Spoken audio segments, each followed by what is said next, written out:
말할 수 없는 것에 관해서는 침묵해야 한다. 쓸모없는 문제에 관여하지 마라. 자신과 상관없는 문제를 끌어들이지 마라.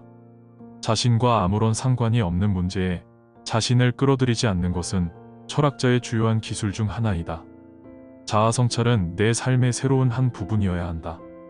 인생이 견딜 수 없게 되었을 때 우리는 상황이 변화할 것을 기대한다. 그러나 가장 중요하고 가장 효과적인 변화, 즉 자기 자신의 태도를 바꿔야 한다는 인식에는 거의 생각이 미치지 못한다. 그저 너 자신을 개선시켜라. 그것이 내가 세계를 개선시키기 위해서 할 수 있는 유일한 것이다. 자신의 태도부터 바꿔라. 배움을 가로막는 선입견을 제거하라. 인생과 세계의 진정한 수수께끼는 일상 속에 숨어 있다. 문제를 해결하는 힘은 새로운 정보를 얻는 데서 오는 것이 아니라 이미 오래 전부터 알고 있던 것을 체계적으로 정리하는 데서 온다.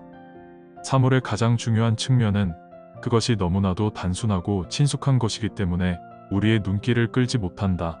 따라서 가장 기본적으로 탐구해야 하는 것은 그냥 스쳐가는 것 중에 있다. 스치는 것을 그냥 지나치지 말라. 사물에 대해 왜 말하는가를 이해하지 못하는 사람은 우리가 말하는 것을 그저 공허한 놀이로 느낄 수밖에 없다. 내 눈앞에 있는 것을 보는 것이 어찌 이리 힘든지 모르겠다. 진실로 이해하기 위해서는 경험이 필요하다. 가능성은 실행에 옮기기 전까지 현실이 아니다. 어떤 돌이 전혀 움직이지 않고 도저히 손을 쓸 방도가 없다면 먼저 주변의 돌부터 치워라. 부분적인 문제에 집착하지 말고 비록 아직 분명하게 보이지는 않더라도 항상 문제를 전체적으로 조망할 수 있는 곳으로 가라. 우리 모두는 자신만의 감성과 사고방식에 갇힌 죄수다. 반대되는 결론도 항상 함께 생각하라.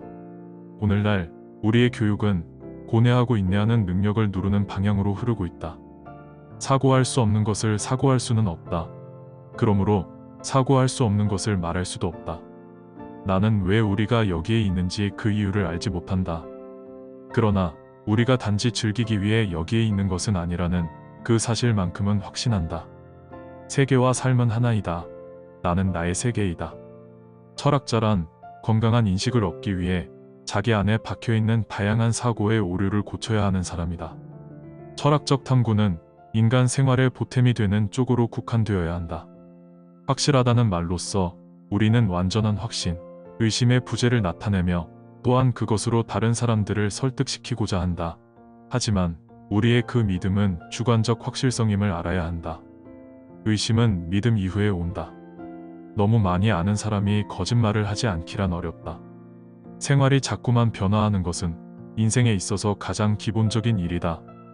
물론 그것은 습관에 있어서도 마찬가지다. 사람들이 어리석은 일을 하지 않는다면 똑똑한 일도 일어나지 않을 것이다. 자기를 기만하지 않는 것보다 어려운 일은 아무것도 없다. 인간의 몸은 인간의 정신을 표현하는 가장 훌륭한 그림이다. 언어를 상상한다는 것은 삶의 형태를 상상하는 것을 의미한다. 내 언어의 한계는 내 세계의 한계를 의미한다. 말이 의미하는 것은 무엇일까? 라고 묻는다면 우리는 즉시 이러한 색을 가진 어떤 사물을 보여줄 것이다. 그러나 색을 나타내고 있는 그 단어들의 더 깊은 의미를 설명하기란 쉽지 않은 일이다. 언어는 만물의 척도다. 단어의 의미는 언어에서의 사용이다. 말에는 음악이 깃들어 있다. 생각도 일종의 언어다. 철학은 우리의 언어를 통해 우리 지능의 매혹에 맞서는 싸움이다. 세계가 어떻게 있는지가 신비스러운 것이 아니라 세계가 있다는 것이 신비스러운 것이다. 사자가 말할 수 있다면 우리는 그를 이해할 수 없다. 우리는 남에게 자신의 속마음을 감추고 싶어 한다. 인간의 마음이란 아름답게만 간직되는 것은 아니기 때문이다. 마음속 용기야말로 처음에는 겨자씨처럼 작아도 점점 성장해서 거목이 되는 것이다. 두려움이 아니라 두려움의 극복이 칭찬받을 만한 것이고 인생을 보람차게 만든다. 루트비히 요제프 요한 비트겐슈타인. 비트겐슈타인은 오스트리아 출신의 철학자로 타임지 선정 20세기 가장 영향력 있는 인물 중 한 명이며 현대 영리 분석 철학의 선구자, 일상 언어학파의 창시자로 평가받고 있습니다. 그는 오스트리아 내에서 손꼽히는 부잣집에서 8자녀 중 막내로 태어났습니다. 그의 아버지 카를은 철강 산업을 이끌던 철강 재벌 중 하나로 관련된 여러 크고 작은 회사들을 가지고 있었습니다. 하지만 후에 비트겐슈타인이 자신의 재산을 정리하며 회사들을 다른 회사에 팔았기에 소유주는 달라졌지만 그래도 현재까지 그 당시 이름을 그대로 유지하고 있는 회사들도 있을 만큼 오스트리아 경제사에서 매우 중요하게 다뤄지는 인물입니다.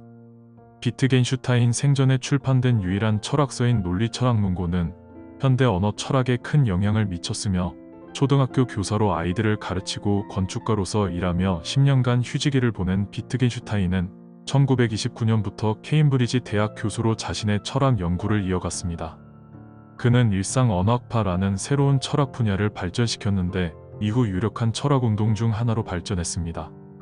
언어에 대한 그의 새로운 관점은 플라톤의 본질이나 언어의 사용에 바탕을 둔 플라톤의 의미 개념을 대체하는 요소인 생활 형식과 가족 유사성에 근거한 언어놀이라는 개념에서 찾을 수 있습니다. 비트겐슈타인은 1951년에 사망하기까지 자신의 새로운 사상을 책으로 출간하고자 하는 소망을 달성하지 못했습니다.